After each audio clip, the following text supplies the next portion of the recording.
Saya pertama nangani jenazah adalah jenazah yang gini mas, tangannya sudah dirapikan dan diikat tuh sama perawat tuh.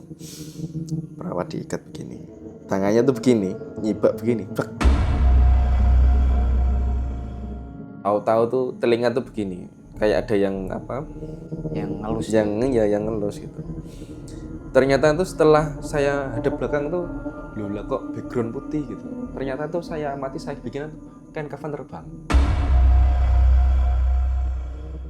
Tadi malam ada jenazah begini, laka begini. Saya kan punya bukti. Saya lihat. Nah, kebetulan waktu itu ibu bilang kondom mayat, terus loh jenazah ini tuh yang tadi malam ke rumah.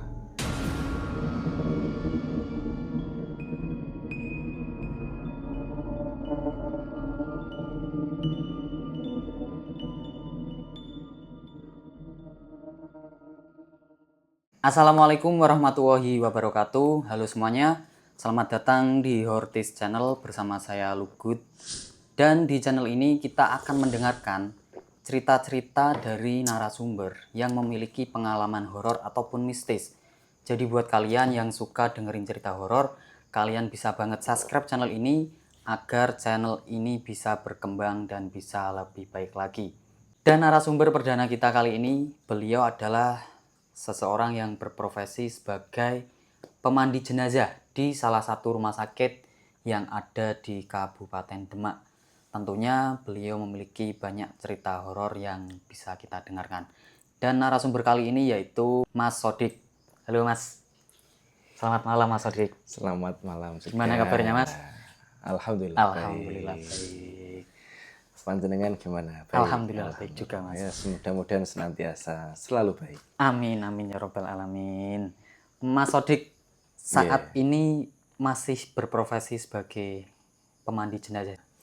Alhamdulillah masih. Alhamdulillah masih. Iya, cuma kan memang tidak terikat, jadi datang hanya untuk bekerja ya, jadi bahasa gampangnya freelance. Oh freelance. Freelance. Ada juga ya pemandi jenazah freelance berarti. Memang begitu. Kalau di pemandi rumah jenazah. sakit memang seperti itu ya. Iya, di rumah sakit bahkan di luar rumah sakit. Jadi kan freelance. Ketika ada jenazah tok kerjanya. Oh iya betul. Kerjanya ketika ada jenazah saja. Jadi memang tidak terikat. Tidak terikat. Kalau di rumah sakit, karyawan rumah sakit ya saya tidak. Jadi saya seseorang yang diperbantukan ke rumah sakit untuk ngurusi jenazah gitu. Jadi baik dari jenazah yang normal alias mohon maaf yang meninggalnya secara utuh. Jadi ada juga jenazah yang tidak normal, yaitu dari kecelakaan kerja atau kecelakaan lalu lintas atau tindak kriminal lah, itulah pokoknya semuanya pokoknya berhubungan dengan jenazah. Nah itu kalau di rumah sakit juga saya. Oke. Gitu. Kalau boleh tahu dari tahun berapa Mas menjadi seorang pemandi jenazah? Sejak jadi begini, waktu awal COVID itu berarti berapa ya? Tahun 2019. 19 ya? Iya, 19 akhir 2020 awal lah ya. Karena waktu itu stok mudin.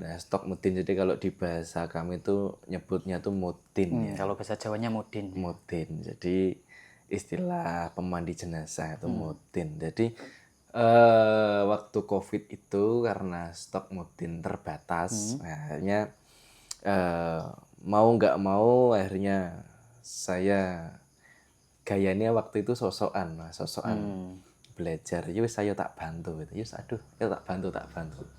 Begitu. Ya akhirnya sampailah saya bantu ke rumah sakit, bantu di luar rumah sakit. Waktu COVID itu kan semua di rumah sakit ya. Karena SOP-nya dari pemerintah begitu. Ya jadi mulai 2020 awal lah.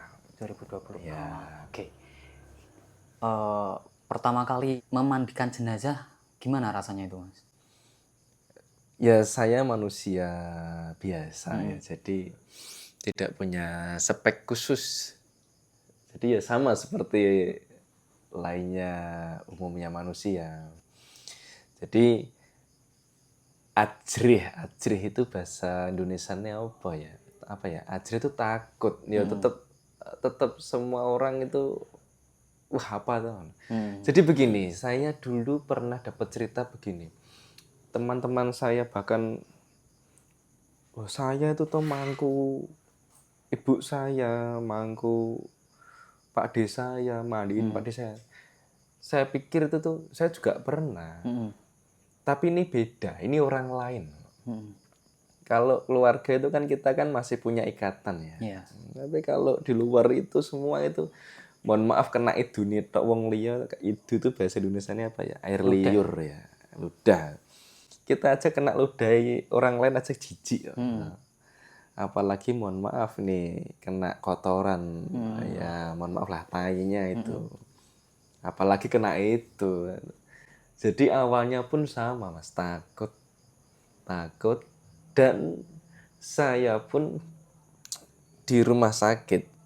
Ini uniknya begitu. Jadi saya di rumah sakit itu kalau di kamar jenazah itu suruh mengidentifikasi jenazah dulu. Maksudnya begini. Jenazah ini mau diapakan? Maksudnya mohon maaf nih. Ternyata dari pihak rumah sakit itu sudah biasa begitu. Ini tuh dicek dulu nih Pak Mudin masuk, merapikan, mempersiapkan semuanya. Ya toh kalau jenazahnya masih di ruangan, yuk kita nanti datang ke ruangan ambil tuh pakai kereta jenazah. Kalau jenazahnya sudah ada di ruangan, yuk kita mempersiapkannya sendiri bersama si jenazah itu dalam satu ruangan. Saya punya tim, ya jadi tim saya itu ada 3 orang, itu bagian junjung Mengangkat ya? mengangkat si mayat dari keranda itu, dari keranda dorong itu kita angkat ke bak mandi. Jadi saya pertama kali itu begitu di rumah sakit loh kok nggak ada yang nemani gitu loh. Kru saya tuh pertama kali mengarahkan Pak sini tempatnya begini, ini di sini, ini di sini, ini di sini. Hanya dikasih tahu begitu. Ini sabunnya di sini, ini di sini, ini kafannya, ini mejanya di sini, ini selangnya di sini, nah gitu.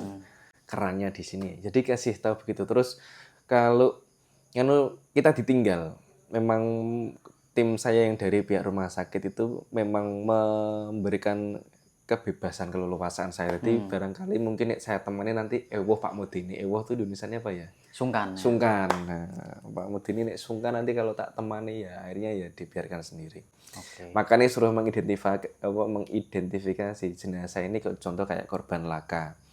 Ini kita bisa selamatkan atau tidak itu saya yang Jadi oh ini robek ini harus dijahit, harus digini ya nanti penanganannya harus dilapisin plastik atau apapun biar enggak ngotori kain kafan dan lain sebagainya. Jadi awalnya pun sama dengan orang umum takut ya.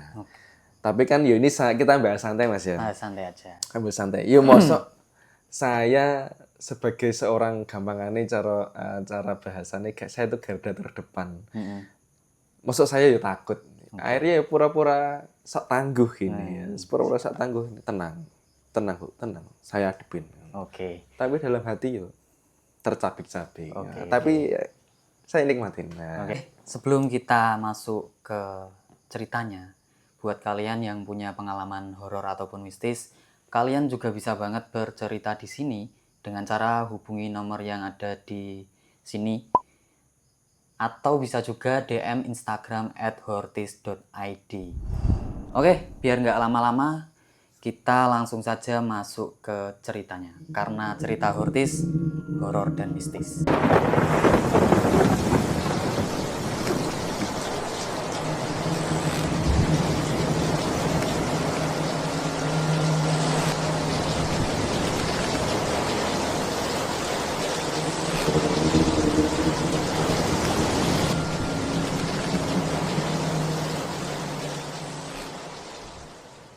Yang apa dulu ini yang jenazah pertama? Jenazah pertama nggak apa-apa. Alhamdulillah ya kan. Jenazah pertama itu yang saya tangani karena pasien COVID. Ya, alhamdulillah dalam keadaan yang normal. Semua jenazah saya baik semua. Alhamdulillah. Dari pengalaman jenazah pertama saya itu memandikan jenazah itu untuk yang pertama kali itu saya berterima kasih pada jenazah saya itu yang pertama kali memberi ilmu saya. saya bagaimana cara meramu itu apa ya? Ya cara memberikan komposisi, mengafani, memberikan treatment, ngafani biar enak, biar gimana kita tetap bersikap lembut kan kalau dalam Islam kan tidak boleh ngopeni jenazah, merawat jenazah dengan kasar. Jadi alhamdulillah saya pertama kali menemukan apa ya, menangani jenazah yang keadaan normal utuh, dan itu prosesnya alhamdulillah. Kalau yang pertama kali ya, yang namanya pertama kali aja kita juga lumayan lama. Jadi ada mungkin 2 jaman kita merawat jenazah itu. Itu sendirian juga pertama Mas berarti Mas? Selama pertama sampai saat ini saya alhamdulillah ditemani tim. Jadi begini, tim saya itu selalu gonta-ganti orang. Tapi saya selalu sendiri ketika saya butuh tim tuh hanya untuk ngangkat saja. Jadi kalau sudah diangkat ditaruh di bak mandi, ya itu saya. Nanti mungkin saya kalau minta bantuan untuk kan ngiring itu apa ya, memiringkan jenazah, misalnya menggosok atau apa ya, membersihkan di bagian belakang geger ya. Ini apa nih geger ini Indonesia itu?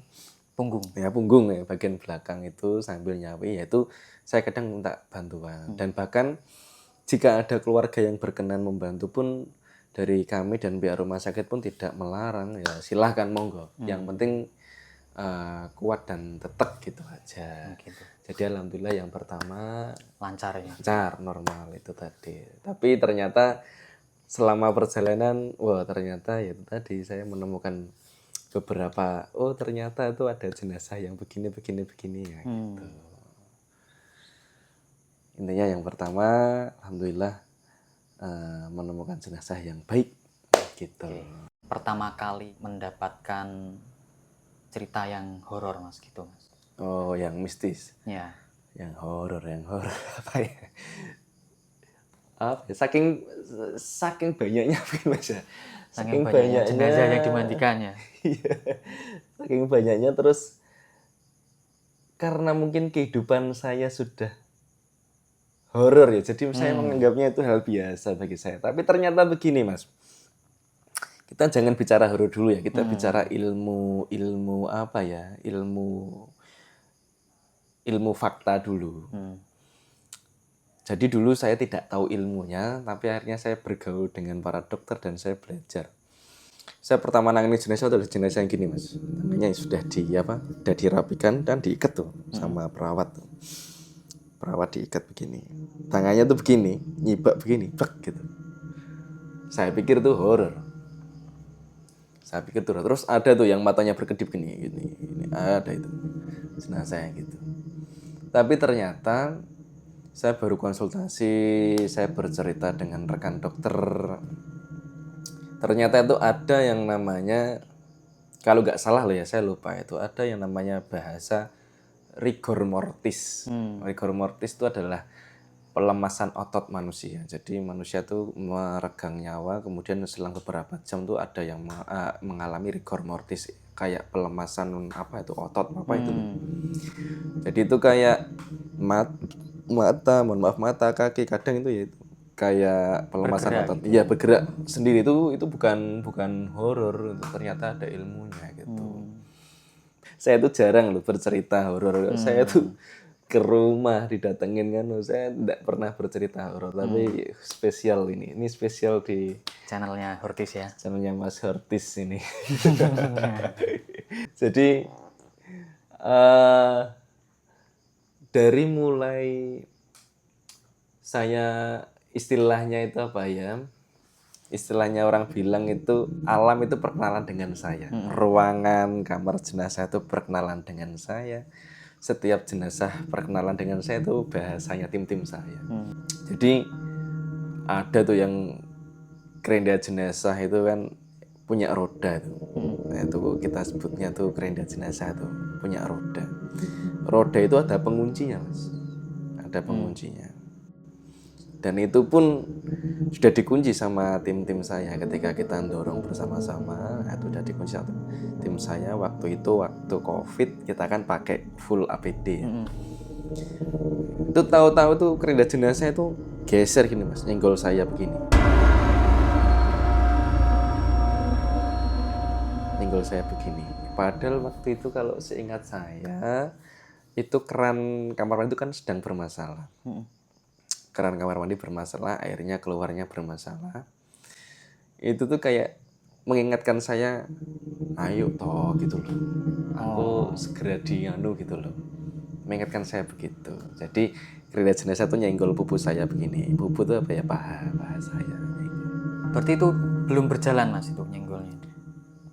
Jadi itu sudah di kamar jenazah. Heeh. Ya, jadi sini tuh bak mandi, sini keranda jenazahnya di sini. Saya sedang menyiapkan keran yang ada di bak mandi itu. Saya kan berdiri sini. Nah, itu nih, saya berdiri sini nih. Kerandanya tuh begini. Nah, gini.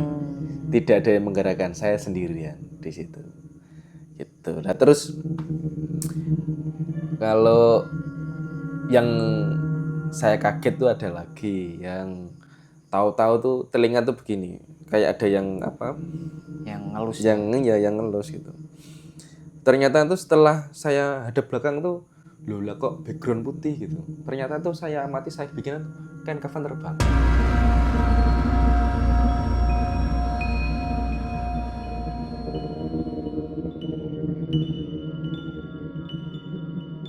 Nah terus ketika itu saya nikmati pertunjukan tuh, ya itu saya anggap pertunjukan bagi saya Mas. Itu malam hari atau siang Mas?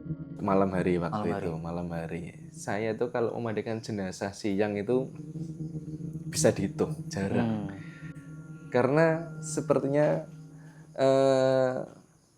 ya mungkin delalah aja ya yang namanya ajal ya. Kebetulan kok seringnya malam waktu itu. Ya siang ya pernah tapi bisa dihitung. Malam hari, tapi malamnya masih gasik kok, itu kok belum sampai larut malam belum.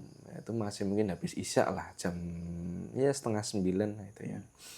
Kain kafan terbang itu. Kain kafan terbang ya, saya nikmatin pertunjukannya gitu.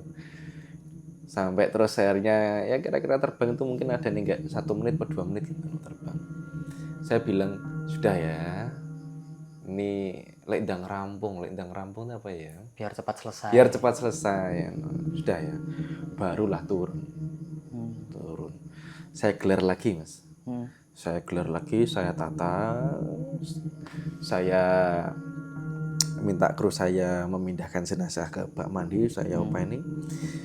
Geser lagi Mas. Jadi kayak tempat untuk nata kain kafan tuh tahu-tahu kain kafan itu Berubah lagi ya. pasti Tatanannya berubah lagi. Berabrik meneh itu di Indonesia apa ya? Berantakan lagi. Padahal tuh nggak ada Nggak angin. ada orang, nggak ada nganu, kamar jenazah selalu tertutup. Selalu tertutup. Terus pokoknya mungkin angin untuk masuk sangat minim. Makanya kita pengap di situ. Blower pun mati kan memang. Ya begitulah rumah sakit yang kamar jenazahnya usia. Nah, jadi nggak ada angin. Jadi kain kafan tuh selalu berubah. Yang sering hilang, yang sering itu gunting. Gunting jenazah tuh sering hilang. Makanya saya punya gunting di rumah, itu nanti bisa tanya istri saya tuh. Gunting itu pernah ditawar orang Mas. Saya punya, ini random dulu ya ceritanya. Gunting saya sering hilang, akhirnya saya beli sendiri. Saya labeli, saya selalu kasih tas. Sering hilang terus. Mau motong pakaian jenazah gitu toh, seret gitu. Mau motong kafan. Saya pasti kembalikan ke tempatnya. Ketika sudah waktu membutuhkan gunting lagi, Hilang lagi. hilang, tak cari sak kamar jenazah Mas. Tak cari di rak, di dekat jenazah, di pakaian, di sampah yang tempat sampah. Wes pokoknya saya minta tim saya untuk mencari, nggak ada. Ternyata apa Mas? Ternyata di sampingnya jenazah.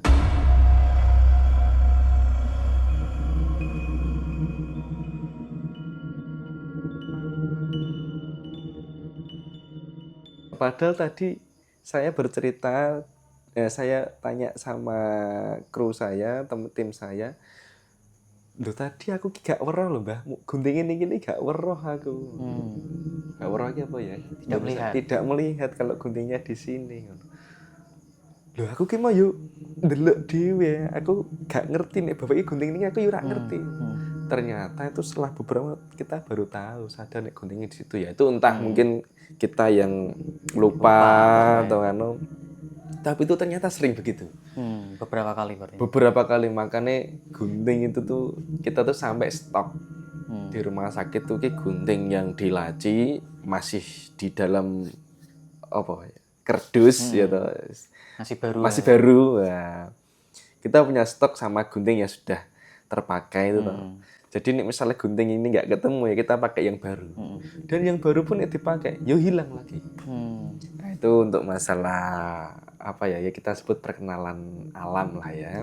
Akhirnya beli gunting sendiri ya Mas Ade. Akhirnya beli gunting sendiri. Terus pintu kamar mandi tadi di dalam kamar jenazah itu ada kamar mandi, yaitu pintunya itu ya kalau saya positif thinkingnya itu memang mungkin kusen tuh apa ya ragangannya kita rada miring jadi itu sering kadang mainan pintu gini blek gitu gitu terus kadang ya air keran tuh kita kerannya pun diputer mati Mas mati tuh kita itu habis keluar dari kamar mandi tuh keran tuh mati kita tuh sibuk apa tahu-tahu air kebak keran itu penuh padahal keran itu nggak bocor kalau ditutup tapi ingat itu ya penuh sendiri dan bahkan saya menjumpai ketika mohon maaf saya buang hajat tuh di kamar mandi terus keran yuk memang keluar air sendiri muter di kerannya sebelumnya mati terus nyala sendiri karena gitu, Mas.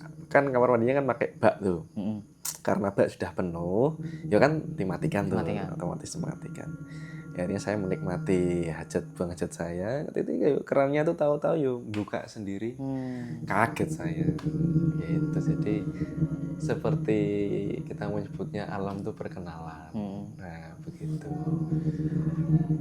itu dari sisi ruangan sisi kita kerja itu alam tuh perkenalan gitu mengenalkan diri bahwa kita juga ada di sini seperti itu ya begitu jadi ya saya pun sebetulnya pun takut cuma karena harus berpositif thinking ya jadi ya saya anggap ini angin ini mungkin kerannya sudah dol yang tadi kan kain kafan terbang itu ya kalau saya positif thinking itu agak susah itu agak susah tapi ya saya nikmatin pertunjukan itu bahkan ya ini di luar rumah sakit ya kan kebetulan alhamdulillah kan jenengan kan pernah menjumpai saya di kampus ya saya ketika ada pertunjukan gaib-gaib itu kan saya selalu menikmati gitu ya begitulah Mas jadi kita sebut ini perkenalan alam kalau pengalaman yang masih paling diingat apa Mas? Ini ya saya tuh alhamdulillah selalu ingat dengan jenazah-jenazah saya. Saya alhamdulillah ya mudah-mudahan Allah mengampuni dosa-dosa ya yang pernah saya rawat. Mudah-mudahan mendapat maghfirah Allah, ampunan Allah ya. Allahumma maghfir lahum warhamhum ya. Wadkhilhum jannah ya mudah-mudahan. Jadi saya mengingat semua jadi jenazah yang baik. Bahkan kalau jenengan tanya yang terkesan ya, yang membekas. Ya ada jenazah yang mohon maaf ini. Tapi nih saya nyebut nanti saya takut kita sensor saja ya Mas. Kita tidak gamblang ya. Pokoknya dia mohon maaf seorang preman di perusahaan, kebetulan dia bagian security. Nanti kalau saya sebut perusahaan nanti sudah langsung konangan nanti. Ini. Umur berapa itu Mas? Kisaran Mas? Kisaran 50 55 mungkin ya, 55. Ini kisaran tapi saya enggak tahu pastinya. Tapi saya tahu rumahnya, rumah beliau tahu. Kenal juga berarti atau sekedar tahu gitu? Saya tahu rumahnya itu karena setelah merawat. Oh, setelah merawat. Setelah merawat. Jadi begini. Beliau itu karena seorang security ya, seorang keamanan. Jadi mungkin beliau melengkapi dirinya dengan bahasanya mungkin apa ya? Armor. Apa ya armor tuh ya? Kekebalan, kekuatan, apalagi ya. Terus pokoknya dia itu punya ageman ya, kalau orang Jawa, kalau orang Indonesia apa ya? Ageman tuh ya. Pegangan ya. Pegangan. Punya ageman. Saya selalu berpositif thinking tuh kepada jenazah saya ini nggak punya ageman. Tapi mas, fakta yang terjadi, saya sama tim saya itu merasakan sesek tuh di dada. Sesek di dada, nggak bisa gerak, nggak bisa. Pokoknya sesek di dada, sesek buat obah tuh susah. Itu udah di dalam ruangan berarti Mas? Ketika kita ngambil jenazah, sampai di dalam ruangan. Waktu itu kan waktu COVID ya, kita pakai APD komplit. Sudah pakai masker double, pakai apa itu? Itu ya. Kaca itu apa namanya? Saya lupa ini. Mika itu loh, apa itu? Pokoknya itu Kacamata itu ya. Kacamata Mika itu. Nah itu sesek nafas susah, apalagi kok ditambah itu. Nah, tim saya itu sampai sudah mual-mual, sudah gitu terus. Tim saya. Terus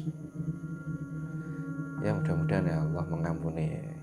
Terus saya pun yang bisa gerak sendiri tapi saya tidak leluasa, Mas. Akhirnya saya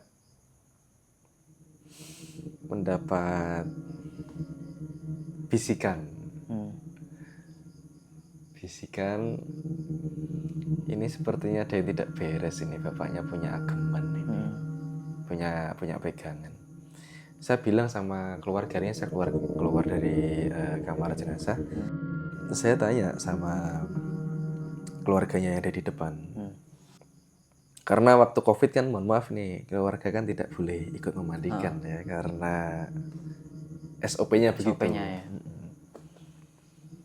Ini nyun sewu, bapak ini nopo gada ageman gitu. Jawablah si ibu itu, nggak punya pak gitu. Anaknya saya tanya, mas nopo menawi bapaknya gada ageman? Wah kurang tahu pak gitu. Tapi terus kebetulan ada yang nyeletuk gitu. Itu entah rekan bapak atau keluarga, saya nggak tahu. Oh bapak yang duwe mas, bapak yang duwe, tahu biar gini. Bapaknya punya mas, dulu pernah melakukan ini gitu. Akhirnya lah itu coba jenengan cari mas. Akhirnya dicari itu di rumah, kan kebetulan jarak rumah sakit ke rumah beliau itu kira-kira, kalau dari rumah sakit itu kira-kira jaraknya 3 kilo ya, 3 kilo. Jadi akhirnya dia cari ke rumah, dapet mas, dapet sampai punya rompi. Bapaknya itu mohon maaf tatoan tuh bapaknya. Tatonya tuh nggak nogo, nggak macan, nggak sendok garpu. Tatonya nggak begitu. Apalagi tato mohon maaf PSIS ya enggak. Tatonya tuh raja. Raja atau ya raja ya. Raja itu ya mungkin seorang sudah familiar dengan raja. Mantra. Tulisannya Jawa atau Arab atau apa? Ada yang Jawa. Kalau seingat saya itu di dada, di sini, sama di geger sini besar sini.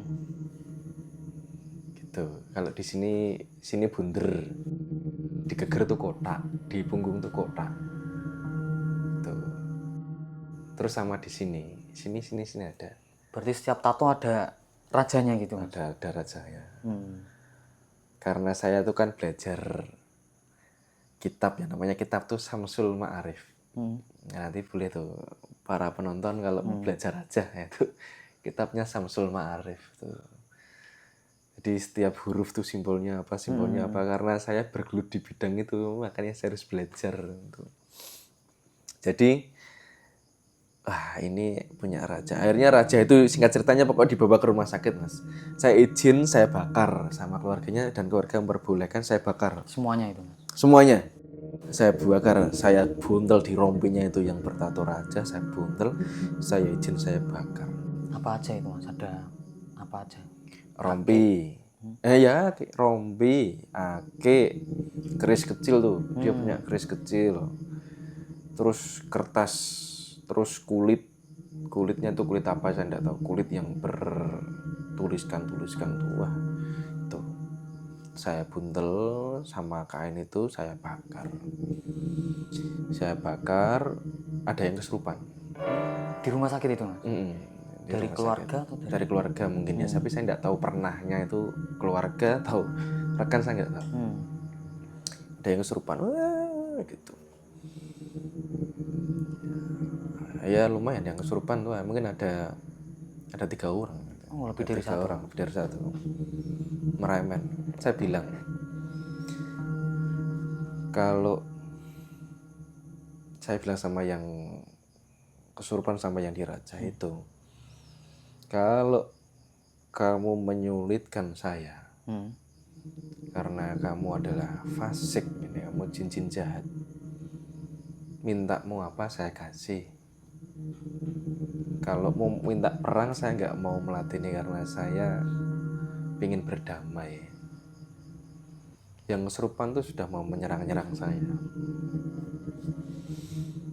Kalau saya mau bertanding tidak denganmu, saya bilang gitu. Suruh rajamu ke sini. Ya akhirnya singkat cerita beres semua. Alhamdulillah sudah beres semua.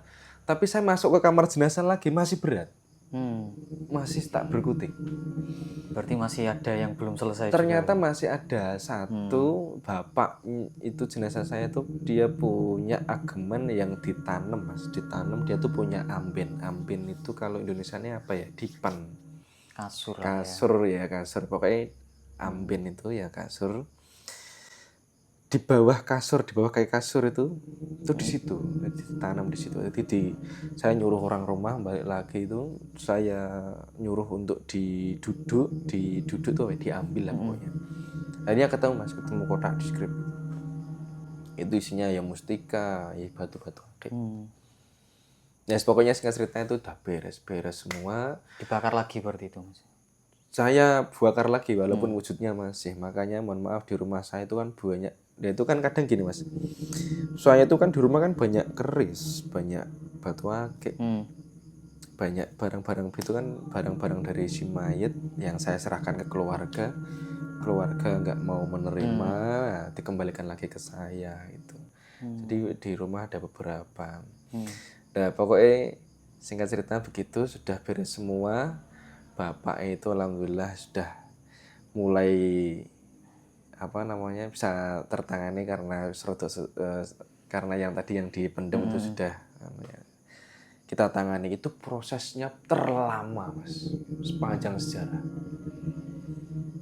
Maksudnya terlama begini, saya pernah menunggu jenazah, saya pernah merawat jenazah yang menunggu keluarganya perjalanan. Tapi itu kan kita menunggu pasti perjalanan perjalanan. Tapi kalau ini menunggu saya itu merawat tuh 4 jam. 4 jam itu mulai jam kalau tidak salah lah ya, mulai jam setengah 12 sampai masuk dini hari. Pokoknya saya selesai itu adzan subuh, qira'ah subuh. Lama banget ya. Qira'ah subuh ya, saya baru selesai. Jadi ini pun membuat kesan tidak hanya saya saja. Jadi sama tim saya itu masih kelingan semua, masih teringat semua. Nah, kalau bapak ini itu masih teringat semua. Wah iya kayak zaman kayak lu dian tenan kayak dodo sosok mutah mangan rakolu. Gitu itu membuat apa ya? Membuat mengukir cerita gitu. Jadi pengalaman yang ya alhamdulillah gitu. Alhamdulillah Nah selesai. kebetulan saya juga belajar bidang itu, jadi akhirnya Allah mudahkan, saya diberitahu. Begitu. Dan alhamdulillah Allah selalu memberitahu dan membimbing saya. Makanya ini pokoknya semua ya, saya tidak, ini bagi para penonton, pokoknya semua kita berangkat dari orang yang tidak bisa jalan. Kita pun belajar merangkak dulu.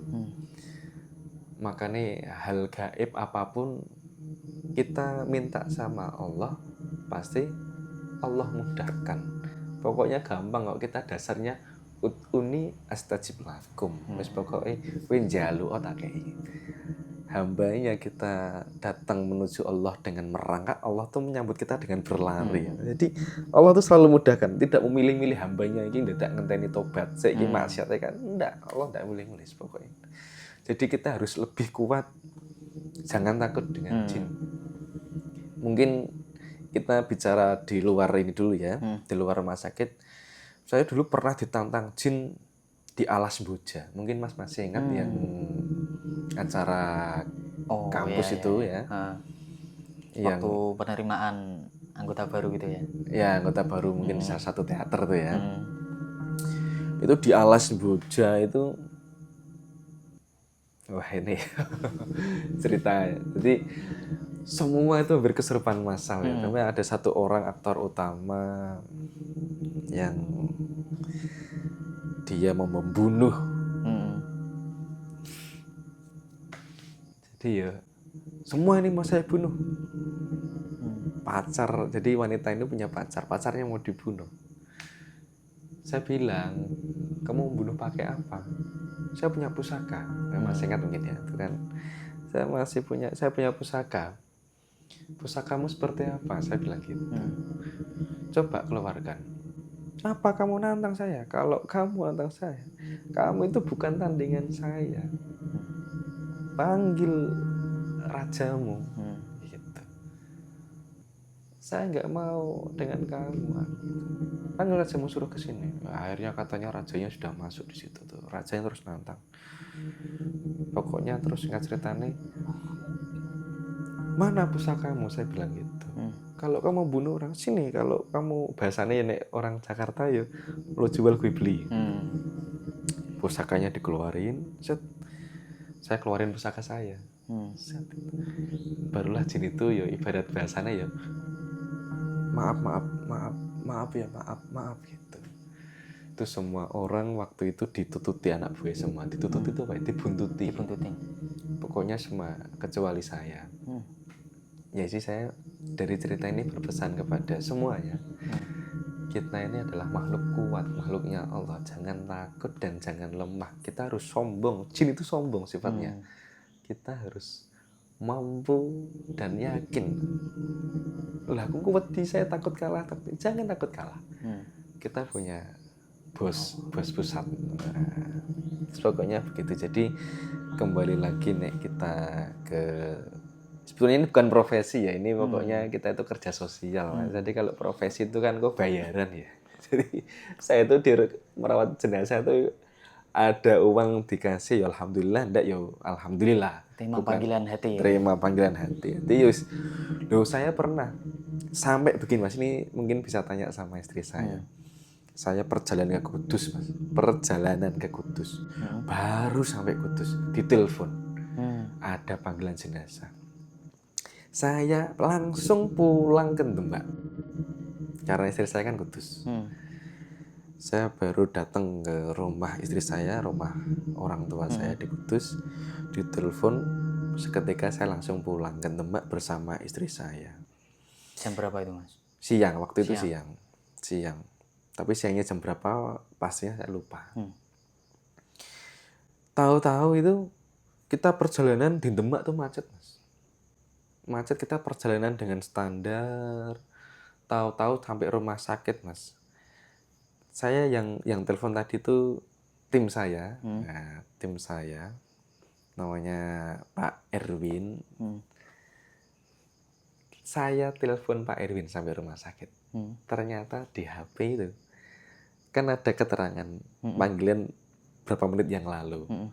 Ternyata perjalanan saya sampai rumah sakit dan saya sudah pulang rumah, saya sudah ganti mempersiapkan segalanya sampai rumah sakit 30 menit.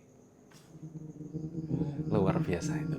Padahal itu macet, Macet itu, Mbak. terus udah pulang ke rumah dulu baru Sudah ke rumah pulang, sakit. baru ke rumah sakit. Kalau yang dirasakan Mas Odik berarti lebih dari 30 menit, Mas.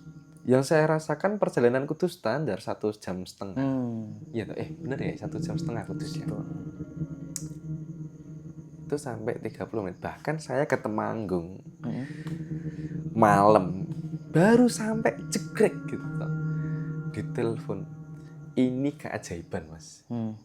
Temanggungnya di Candiroto. Saya punya saudara di sana di Wanang Sri, Wonoboyo.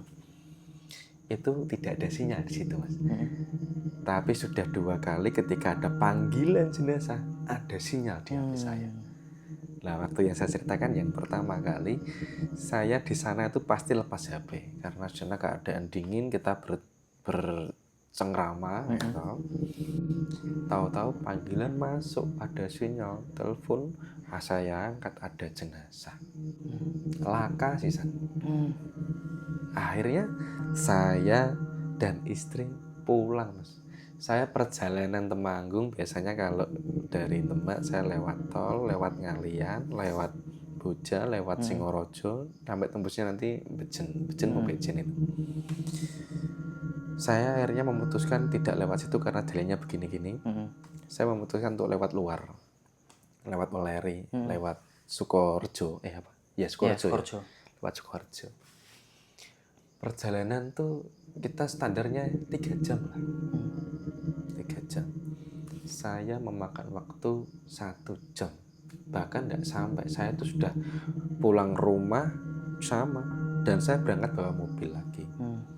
Ternyata itu ya kira-kira 1 jam lah. 1 jam. Saya tuh titenannya itu loh. Lihat riwayat panggilan tadi. Kan ada berapa menit yang lalu. Ini nggak masuk akal nih. Kok baru 1 jam yang lalu gitu? 1 jam yang lalu. Itu berarti nggak lewat tol juga berarti? Tidak lewat tol. Jadi kebiasaan luar nalaran kita itu Allah yang mengatur. Memang jenazah begitu, Mas. Jenazah itu kita itu percaya enggak percaya. Jadi kadang itu nggawa kerendo, mikul kerendo itu tahu-tahu kayak Pak Desa itu. Pak Desa yang mohon maaf yang di Temanggung itu yang meninggal itu kuburannya itu nanjak gini, Mas. Naik karena di atas itu. Itu tuh tahu-tahu cepet, Mas, dari rumah untuk ke makam itu cepat sekali. Karena jenazah itu sepertinya tidak sabar ingin segera berjumpa dengan Sang Pencipta, buru-buru. Dan saya pun akhirnya kulino ngopeni jenazah saya tuh tidak berlama-lama, Mas. Ternyata saya tuh ngopeni jenazah itu karena sudah tahu celai, cepet, dek kain kafan, pilih plek. Saya tuh paling lama-lama itu suwi ini sana 1/2 jam saya. Ini kalau sudah dalam rumah sakit, sudah di kamar jenazah, sudah plek-plek loh ya. Sak motong ya saya tuh motong kain kafan sendiri, Mas. Gitu, saya motong kain kafan sendiri. Iki kain ngenten iki tak tekuk, mereka tak ganjel batu. Saya tuh punya batu di rumah. Tak ganjel batu, saya potong kain. Gitu. Terus lagi karena saya sudah berkali-kali jadi tidak harus kain kafan saya olor, nanti saya pakai sama jenazah saya. Tidak, karena saya sudah caranya sudah hafal lah ya. Feeling ya. Jadi jenazah ini segini, saya motongnya segini itu sudah hafal. Set gitu. Jadi cepet, jadi 1/2 jam lama-lama nih. Gitu. Ada yang dipermudah lagi, Mas. Ada yang ini sedikit cerita, wah harum, hawanya adem. Pernah. Jadi itu saya itu gini, Mas. Saya itu kan beli minyak wangi yang 1 milinya 12.000. Memang saya itu mau bentuk jenazah tubuhnya seperti apa itu insya Allah kita mampu untuk mengelabui pikiran kita. Tapi kalau untuk bau jenazah, ini kan urusannya dengan perut ya, kita ndak bisa. Jadi ndak bisa ngakalin kita. Makanya sampai saya beli minyak wangi yang mahal, saya buka yang 6 mili itu yang segini itu. Saya buka, saya kepiurke, rolonnya saya buka itu. Saya kepiurke di kain kafan, terus saya tak kasih di masker, itu supaya tidak tembus baunya itu. Saya itu nggak kuat kalau bau. Nah itu ternyata ada yang harum Mas. Tanpa sebelum saya gelar kafan saya kasih minyak wangi itu udah bau Udah harum, wangi. udah wangi. Jadi ya itu sedikit ada jenazah yang memudahkan, yang harum, yang wangi, dan bahkan kita pun memandang pun enak, nyenengke gitu loh Mas gitu. Kalau pengalaman horor karena di konten ini ya akhirnya ya saya harus bercerita horor lagi itu ambulan di rumah sakit saya ya bukan rumah sakit saya ya maksudnya rumah sakit yang saya tempati, yang saya kerja itu ambulan nih ya mungkin nanti bisa di browsing saja ya. Ini nyebut merek enggak apa-apa ya? Nggak apa-apa Mas. Mobilnya tuh Toyota Kijang Kencana. Berarti yang kotak itu ya? Yang lawas. Ini unik. Sampai bengkel tidak ada yang mau menerima mobil itu ketika diservis. Karena waktu itu rumah sakit saya punya mobil itu ambulan ada 3. Tapi memang yang untuk jenazah 1. Yang kotak ini? Yang kotak itu. Karena kalau malam di parkiran sering menakutkan orang-orang pengunjung parkir. Lah lampunya kadang ngedem-ngedem dewe Mas. Lampunya hidup sendiri. Kadang klakson. Mungkin barangkali konslet apa gitu kan. Ya sudah, bawalah ke bengkel. Bengkel menolak Mas, mobil dibalik ke. Karena apa? Di bengkel dicek, di segala keilmuan bengkel dikeluarkan, semua normal.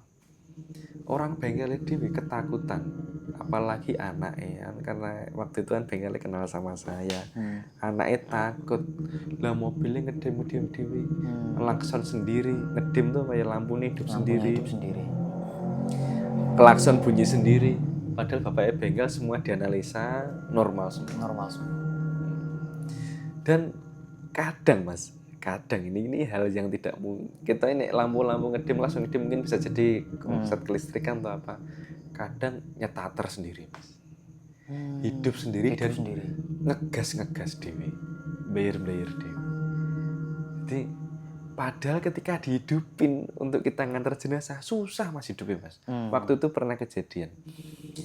Supir saya sampai saya tunggu kan jenazah sudah jadi tinggal naik ke ambulan. Biasanya ambulan ketika saya sudah selesai tuh 5 menit atau 10 menit itu sudah tim saya melaporkan ngabari supir ambulan untuk mempersiapkan ambulan. Nah itu sampai saya keluar sampai ambulannya kok belum datang. Belum mapan tuh belum parkir belum datang. Ternyata nggak mau hidup. Wah, iki tak sater-sater susah Pak, Pak B, Pak, apa ngebel ambulan Jobowe ya gitu. Apa manggil ambulan luar saja ya gitu. Nah, terus saya jajal Pak, coba Pak, sini bawa sini. Terus akhirnya saya ke sana, dik. Saya starter enggak bisa. Saya buka KP. Barangkali akinya di kendor. Saya kencengin semua. Saya kembali lagi ke kabin, saya starter enggak bisa. Barulah saya di situ ilmunya gayanya akhirnya hidup Mas, mau hidup terus akhirnya enggak bisa dimasukkan, persnelingnya enggak bisa dimasukkan. Tapi ya alhamdulillah dengan izin Allah akhirnya bisa dimasukkan, saya bisa ngantar jenazah. Sampai sekarang masih beroperasi Mas kalau yang kotak itu? Ambulannya ini sekarang kebetulan ya ini sudah pensiun. 2 ambulan tadi akhirnya dari pihak rumah sakit ngalai. Akhirnya yang 1 untuk jenazah. Gitu. Jadi ambulan itu memang sebetulnya ada yang mau beli waktu itu, tapi karena pihak rumah sakit mau buat kenang-kenangan. Gitu. Jadi sekarang dongkrok di belakang lah, nanti kalau mau survei silahkan masih ada. Jadi kalau pengalaman mistis tuh ya Banyak Mas, sampai yang tidak bisa diceritakan. Yang berkesan pun sebenarnya banyak. Mungkin kalau ada sedikit yang memancing, no, terus mungkin saya ingat. Sampai ada begini, malam hari Mas. Malam hari ada orang yang bertamu ke rumah saya. Tok tok tok tok. Assalamualaikum. Waktu itu saya masih satu rumah dengan orang tua saya.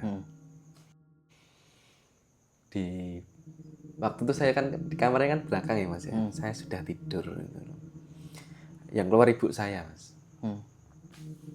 Pak nyun sewu Mas Sotiknya ada.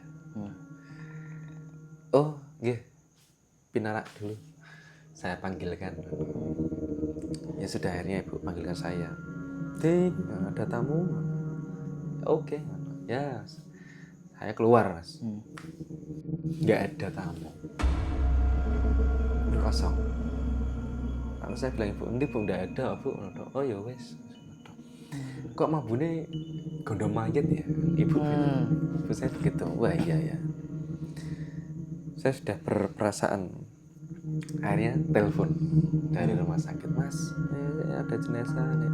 Oke, saya berangkat Mas. Seperti biasa, ketika saya di rumah sakit, saya punya dokumentasi. Karena dokumentasi itu untuk laporan, dari laporan keluarga, laporan ya pokoknya ke kepolisian saya. Karena takutnya begini, nanti kalau ada organ-organ yang tak maling atau mana kok tak maling bahasanya apa ya nanti kalau dicuri Nggak lengkap gitu nggak ya. lengkap nah gitu. Tak foto semuanya. Tapi alhamdulillah waktu itu jenazahnya itu mukanya masih utuh kan. Oh, itu korban laka. Waktu itu laka. Singkat cerita, sudah selesai saya merawat, paginya sarapan bersama, bencana bercengkrama, ya ngomong-ngomong, ibu bilang, "Loh, Tik, ndek bengi mampu gondong mayat." Ya gitu. Gondong mayat itu apa Mas? Kalau Gondong mayat itu apa ya? Bau jenazah. bau jenazah, Bau jenazah. wangi-wangi jenazah gitu. Wangi jenazah. Itu kalau orang Jawa itu kayak bisa mendeskripsikan gitu loh, kayak bau jenazah. Jadi terus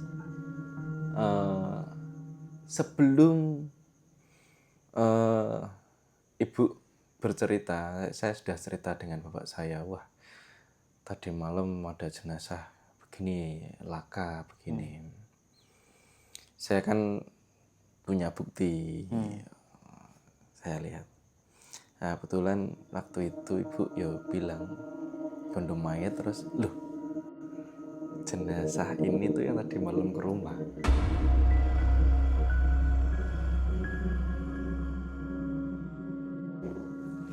Itu laki-laki apa perempuan? Laki-laki. Laki-laki. Laki-laki.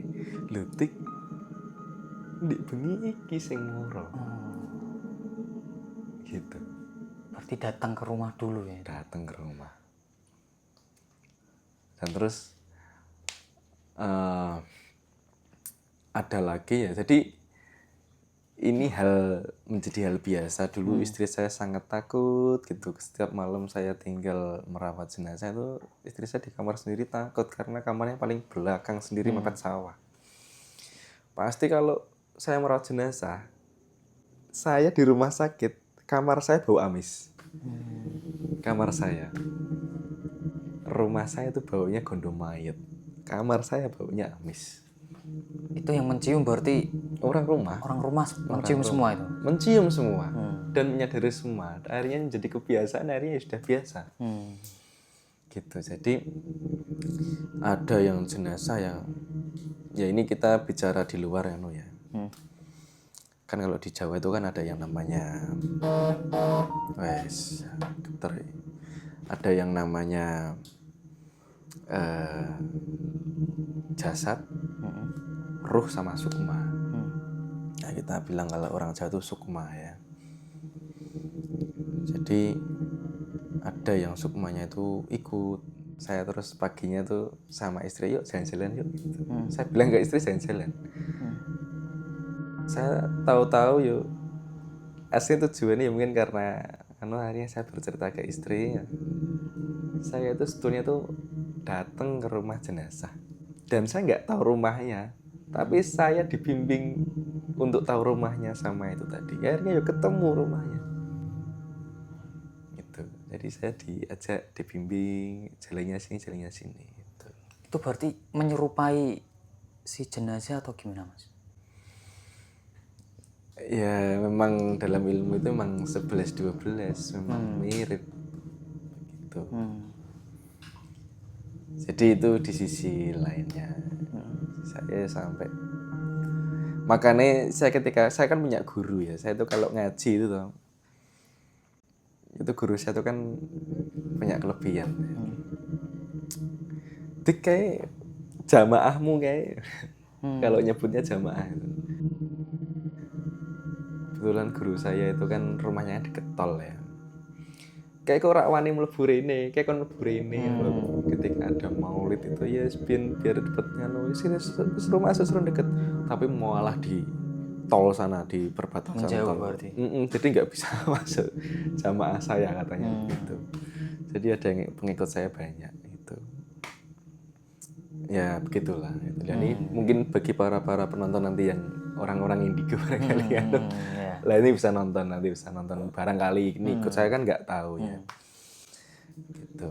Jadi keunikan saya, aktivitas saya ketika habis merawat jenazah, pasti kita jalan-jalan bersama istri paginya. Padahal tuh kita punya tujuan nganter. Gitu. Saya pengen tahu gitu. Baik dari jenazah yang kecelakaan kerja, yang laka, yang normal untuk kadang gitu. Saya antar. Oke. Kalau berarti Mas Sodik ini kalau jenazah laka juga yang nangani jenengan Mas? Saya. Jadi sepertinya Allah nyatinya begitu. Jadi ada mutin yang lain dikabarin untuk meminta bantuan. Ketika ternyata tahu jenazahnya jenazah laka, izin ke kamar mandi. Nggak balik, nggak pulang, nggak nganu. Kamar mandi, iya kamar mandinya gini. Mbah Mutin ini di rumah sakit ada kamar mandi sana sini. Alasannya begini, aku ini kamar mandi di rumah sakit gak iso metu jarinya apa ya bahasa Indonesia ya? Nggak bisa keluar. Nggak bisa keluar lah ya. Lah harus ke rumah visinya. Ya sudah, akhirnya ke rumah. Dan nggak balik lagi, nggak pulang lagi. Akhirnya ya saya sampai saat ini. Jadi saya mau dimanapun, mau kapanpun, misalnya saya di luar kota pun rela menunggu, gitu. Udah tim inti ya berarti ya? Ya bisa dikatakan begitu, tim inti. Jadi yang laka kebetulan di daerah saya itu kebanyakan truk sama kereta. Jadi yo kebanyakan jenazah itu ya kalau enggak laka terlindas truk, kereta, nah itu. Jadi yang tubuhnya tercecer, yang remuk, nah itu sampai yang tercacah-cacah. Gitu. Pernah Mas ini? Ya sudah tidak terhitung. Tuh. Ada yang itu enggak Mas? Paling diingat atau masih? Ya gini, ini kita bicara mistis lagi ya. Yang mudah-mudahan sekali lagi Allah mengampuni, mudah-mudahan. Amin. Dulu pernah merawat jenazah yang kecelakaan kereta, tabrak kereta dia. Jadi saya tuh tidak tahu bahwa anggota tubuhnya tuh hilang, saya nggak tahu, nggak nyadar ya karena ya maklum lah tabrak kereta. Terus, ini kepalanya mana ini? Kok tinggal kulit kepalanya saja gitu. Saya dapat bisikan, oh kepalanya di sini gitu. Itu berarti di rumah sakit tapi nggak ada kepalanya atau gimana Mas? nggak ada kepalanya. Jadi saya tuh kayak dapat bisikan. Saya nggak tahu kalau itu, saya pikir mungkin kepalanya sudah hancur, sudah berkeping-keping lah ya. Tapi kok terus dapat bisikan kepalanya di sana gitu. Jadi terus saya keluar, saya tanya sama polisi, sama orang-orang sekitar. Lu sudah dicari nggak ada di sekitar situ. Coba di sini. Akhirnya dicari Mas. Kebetulan ketemu. Uniknya ketemu itu, Masya Allah, ketemu dan dibawa, disusul ke rumah sakit. Padahal jarak dari lokasi kejadian itu kurang lebih mungkin ada 1 kilo mungkin loh ya. Jauh berarti kan? Jauh. Ya mungkin nggak 1 kilo lah, mungkin ya hanya sepeleng saya saja. Karena relnya kan kondisinya tinggi ya, bawahnya sawah. Itu berarti Mas Odik ikut mencari atau? Enggak, yang cari. Oh, yang cari ada timnya sendiri. Yang cari orang bagian sana.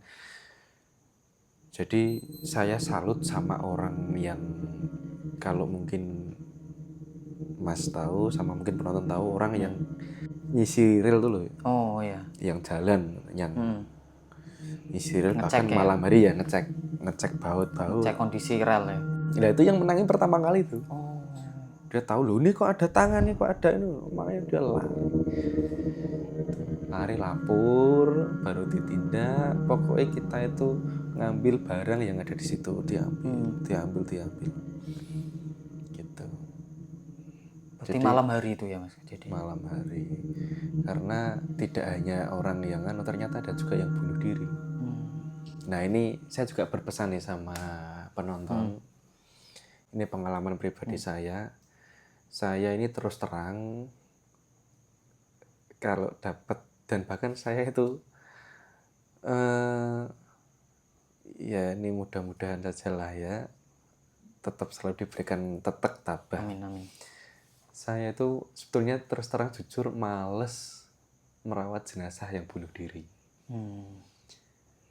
Kenapa itu Mas? Ya ini kita bicara di luar itu ya Mas ya. Saya itu melihat jenazah yang bunuh diri itu kasihan Mas. Dia itu kayak, ya kita bicara sukmane lah ya. Itu tuh dipukuli malaikat.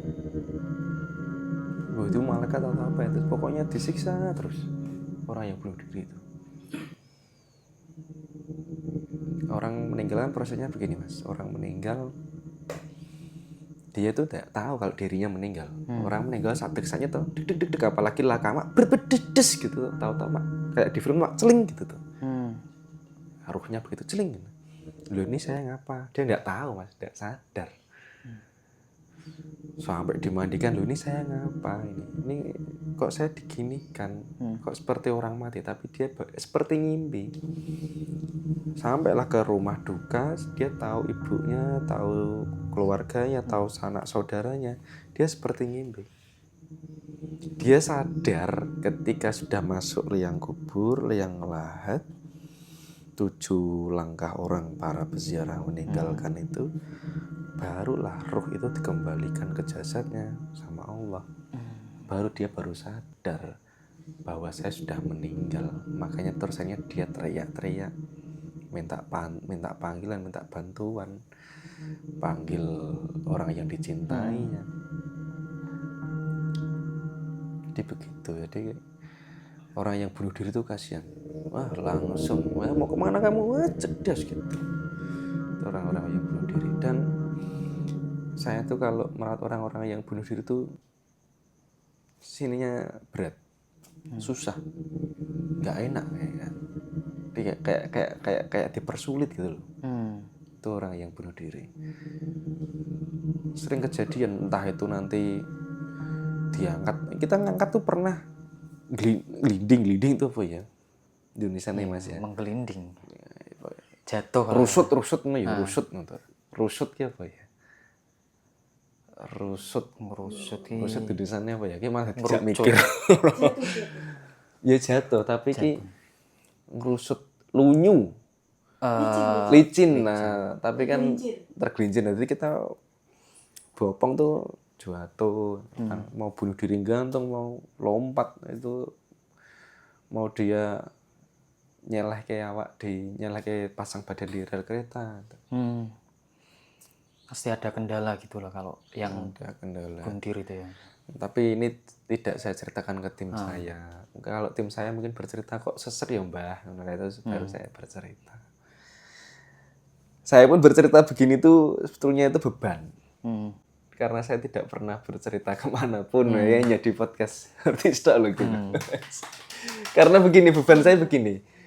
Karena ini saya harus bercerita, tidak saya lebih-lebihkan, saya tidak hiperbola. Karena nanti kalau YouTube ini tayang, Yang nonton juga. yang nonton nanti kalau ada pihak-pihak saya, wah ini ngapusi. Ini berbohong ini, wah ini dulu tim saya, kita nggak begitu. Terus keluarga saya nonton, kita nggak begitu. Tapi ya.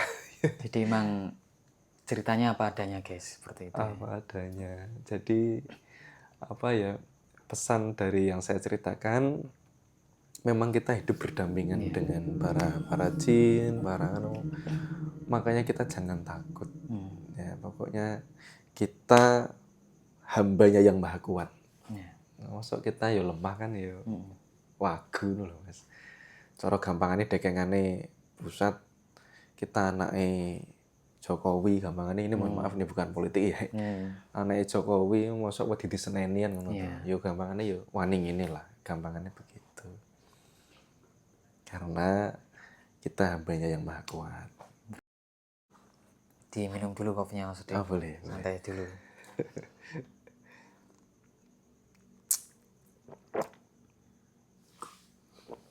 Sebetulnya malah cerita horor saya itu malah justru banyak di luar. Oh, banyak di luar. Kalau di rumah sakit tuh tidak banyak tidak banyak seperti di luar. Gitu. Di rumah sakit yuk hanya seputar itu. Kalau di luar tuh yang menarik dan unik-unik. Kalau yang cerita yang waktu itu Mas, Gimana? yang jenazah perempuan kali ya. Kalau yang katanya krunya sampai pingsan itu. Oh, itu keluarganya, bukan kru saya. Jadi waktu COVID usai, ada jenazah perempuan laka.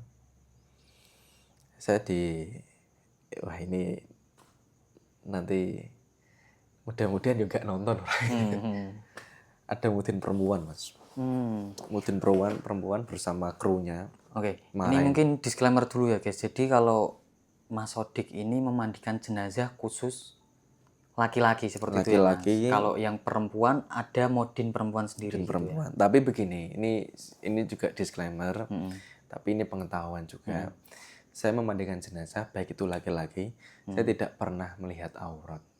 Jadi memang saya tutup pakai kain dan saya memandikannya meraba. Dan saya pastikan bersih. Itu. Tapi kalau yang perempuan ini jika nih ada dalam tanda kutip jika keadaan darurat. Saya selalu mengajak dan membimbing untuk ahli waris atau keluarganya. Monggo untuk dimandikan saya ajari. Begitu. Ternyata waktu yang ini yang ceritakan tadi, beliau punya kenalan mudin luar. Mudin perempuan, dan saya dimarahin waktu itu.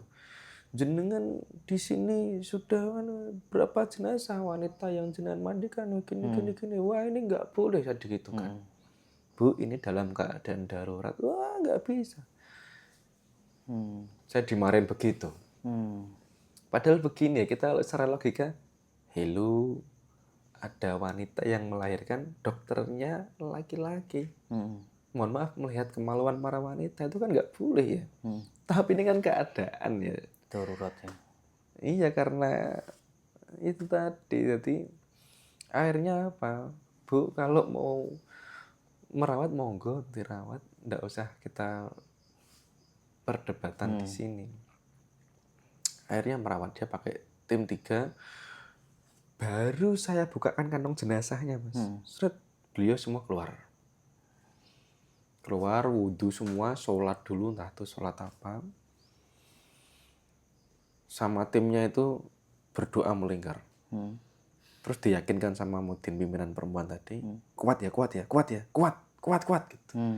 Akhirnya kuat. Masuk kamar jenazah, saya dan kru di depan, nanti barangkali ada bantuan apa. Ternyata Mudin tadi keluar, jebret, Mas tolong gitu. Mas tolong apa? Ternyata krunya tadi yang Mudin perempuan tuh pingsan. Gitu, pingsan. Nah, ya, akhirnya kita yang gotong gitu. Terus yang melanjutkan berarti tetap Mudin perempuannya itu. Tetap Mudin perempuan tuh berusaha mungkin tangguh ya. Mungkin apa ya berusaha tangguh, berusaha tetap. Itu pingsannya berarti karena nggak kuat melihat jenazah atau? Barangkali nggak kuat. Begitu. Kalau pingsan itu kita tuh sudah sering, Mas, nangani misalnya setelah COVID, keluarga ikut memandikan. Ya mungkin karena mohon maaf ya ada ikatan, ada kadang kan nggak kuat ya. Awalnya kuat, ketika lihat situ langsung bulat gitu, ada. Ya kita tidak memungkiri ya, karena ikatan keluarga dengan rasa cinta, langsung mungkin memorinya teringat semua, dia nggak kuat ya, itu tadi. Gimana kita lanjut, masih banyak lagi. Apalagi kalau bercerita di luar, karena kebetulan ya ini nggak kebetulan ya, karena saya harus belajar ilmu gaib. Jadi kebetulan di rumah ya ada tamu yang datang yang minta tolong bercerita dan kemudian minta tolong. Jadi itu tadi, kalau saya tidak belajar kayak begitu. Oh ternyata begini. Bahkan guru saya pun begitu. Guru saya pun ya memang nek kamu ya sudah tekuni, lanjutkan. Itu guru saya. Karena memandikan jenazah itu mungkin mudah, tapi ternyata di sisi lain tuh, Mas. Sisi lainnya tuh kalau enggak kuat tuh mentalnya goyah itu. Mental pikirannya goyah. Kalau hanya sebatas kuat-kuatan mandikan ini sok sangar-sangaran itu. Saya aja waktu COVID itu semua mohon maaf ya, ada rumah sakit yang memandikannya seperti tanduran, nyirami tanaman. Saya nggak bisa, saya satu ya saya sipin nih, saya pakai sarung tangan karet atau apa namanya itu, handscoon apa itu ya, hand sanitizer-nya ya, pakai sanitizer, pokoknya semua sesuai SOP. Saya sangat sayang dan cinta dengan mayat-mayat saya. Saya ibaratkan itu adalah orang yang saya cintai, jadi saya merawat tulus. Kalau COVID mayat wanita pun ya karena adanya saya, ya tetap saya, dan saya pun tidak melihat aurat. Kalau laki-laki kan auratnya sini nih, sampai sini, sampai di kemaluan, di maluan sampai dewa lutut. Jadi saya selimutkan sampai situ.